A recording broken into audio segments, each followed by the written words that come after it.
Hi, this is going to be a spoiler-free review for the new Spider-Man movie, No Way Home. It's in theaters as of me recording this. I'm going to be talking about things that appeared on the trailer and going slightly in depth in a non-spoiler way, if that makes any sense. Let me start things off right off the bat saying that this is a good movie. It is. I'm actually surprised to say that. A Marvel movie, a present-day Marvel movie, is good. Who would have think? Especially considering the standard of movies nowadays, it's good. If that's all you wanted to know, then there you have it. But here's the thing. Let me go over a quick story synopsis. The story picks up right after the last Spider-Man movie. And in that movie, right at the end, Mysterio reveals that Spider-Man is Peter Parker for the whole world. If you didn't know that, that's on you. The movie's been out for a while, don't blame me. After his identity is revealed, he can't really deal with it properly. His life gets turned upside down, and eventually, he remembers or he thinks of Doctor Strange, and he goes to him in the hopes of, oh, hey, maybe he can magic my problems away. However, the spell that Doctor Strange was casting in order to help Peter goes horribly wrong. It just misfires very badly. Doctor Strange manages to contain it before the worst case scenario happens, but some consequences, let's call it that, actually go through. And after some events that happen shortly after that, it's up to Peter to clean all those up. That's pretty much all I'm going to say as far as the actual story goes. With the synopsis done, there's a lot to unpack in this movie. Let's start with the bad. There's a lot of good, and like I said, the movie's good. But I'm going to start with the bad just to get it out of the way. Too many jokes. Too many jokes. Jokes. It's... I always found it jarring, this... I can't even call it recent. You know, this Marvel trend of just killing tension every single time. They don't want to hold tension at any moment, apparently. Every 2 minutes or so, there's a joke.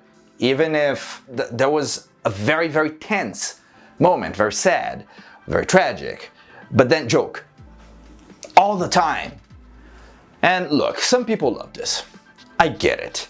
And even though I really dislike it, hey, they're making bank out of it, so maybe there's something there. But honestly, as far as storytelling goes, as far as story pacing goes, I just dislike it so much.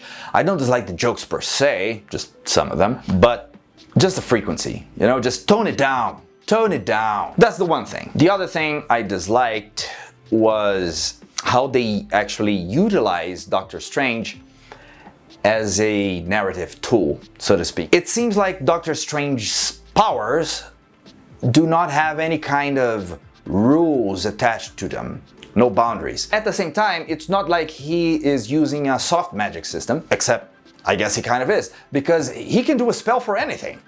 You know, you need a spell to do X. Oh, okay, he got that. Oh, no, actually I was wrong. He needs a spell to do Y. Oh, okay, he can do that too. He's got a spell for the entire alphabet. You don't even know what you need or what you want, but you know what? He can do it. And that's a little disappointing. It really feels forced. Because look, if he has this kind of power and he could do the thing that he does in this movie, why haven't you done this on Endgame? Why haven't you done this on your own movie? Why haven't you done this on Infinity War?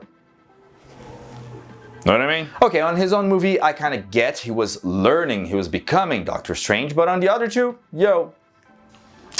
feels like a stretch to me. He feels a lot more like a narrative tool than something you should really pay attention to. And another thing that I felt was bad about the movie was that in Marvel movies nowadays, this is a Marvel trend, they have this tendency to just get a character that knows nothing about nothing and give him an ability just like that, and they master it instantly.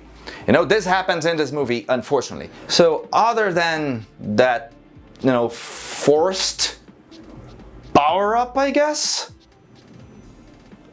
everything else is pretty much good. So now let's go over the good. Okay, so one of the main good things about the movie, the character development. there is character development for Peter Parker, for MJ, for the villains. Christmas came early. You know, it's like Peter Parker. On the previous entries, it seemed to me Peter Parker never really had to wrestle with the consequences of being a hero, the cost for being a hero.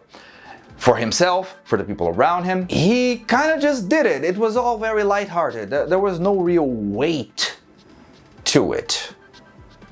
Didn't feel that way, even though sometimes the movie tried to make it so. To me, it never really stuck, but this time it does. Zendaya as MJ, which is Michelle Jones, not Mary Jane. And at first, I didn't like that, but now I do. Funny how that works. I did not like her at all in the first movie. I liked her a little bit more on the second one. Not a lot, just a little. But in this movie, I love her. She's great in this movie. She just is fantastic in this movie, and her interactions with Peter Parker, Tom Holland's Peter Parker, is just off the charts. They are booming and blooming, and this is great. If you like their interactions, you're gonna be all over it. You're gonna leave the cinema satisfied, guaranteed. There you go. So yeah, the relationship between those two is very good. You're gonna love it. But those are not the only character developments. It's like everyone gets developed. Willem Dafoe as Green Goblin. Oh my. Alfred Molina as Dr. Octopus. Okay, these two, I never expected to see them on screen reprising those roles ever again, and I'm so glad I did. This was so good. I did not know I needed this, but I did. And it was incredible. It was great. Fantastic. I don't think they get anywhere near as much recognition as they should. Now, no less important, Jamie Foxx as Electro on this movie is better than in his original movie. All of them have layers. There is no character there that is completely flat. Now, to be fair, some characters are more developed than others, but I never felt like a character should be completely removed and the movie wouldn't be lesser for it. I think they did an outstanding job with the casting of everyone in this movie. I think the performances from everyone in this movie is incredible. I think I could feel, and this is weird for me to say this, but I could feel some kind of goodwill coming from Marvel or Sony, probably Sony, from them to the fans. And I hope this pays off way into the future. As a matter of fact, I hope this becomes a trend instead of a one-off thing. But I guess we'll see. Now, let me just take a moment to say this with as much gusto as I can. The other good thing I feel that this movie has, or rather, doesn't have. No political pandering. No forced political messaging. No tokenization. No forced diversity. No deconstruction of beloved characters. Honestly, it feels like, you know what? For a change, let's just try to make a good movie with a good story for the fans and see how it goes. Maybe we might even stand to make some good money off of it. And you know what? I'm glad you chose that route. That is the correct choice, my friend. Now, all that isn't to say that there is no diversity whatsoever. There are no representation whatsoever, because there is. But not in a bad way. You see, nothing in this movie, as far as that goes, feels forced. It all feels very natural, very organic, for lack of a better word. It feels right. It feels like this is how it should be. There are some characters that, after watching the movie, I can't imagine them being anyone else. And that's great. That is great. I can't possibly forget to mention J.K. Simmons. I mean, you know the guy. You know you love to hate that guy, right? I know I do. Except I think I actually like him. Why?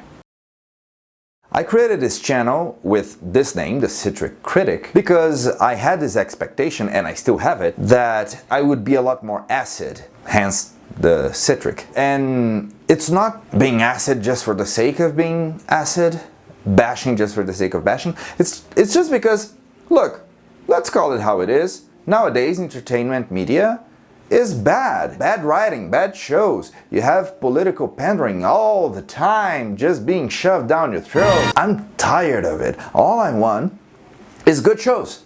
Good shows, good games, good books, good series. I'm not really getting any of that nowadays. So I thought that at least the first video I would ever upload would be a lot more on this vein, you know, quite acid. But you know what? I'm actually glad that I started this channel off with a good review. I'm surprised because most other Marvel recent things have not been good, not at all.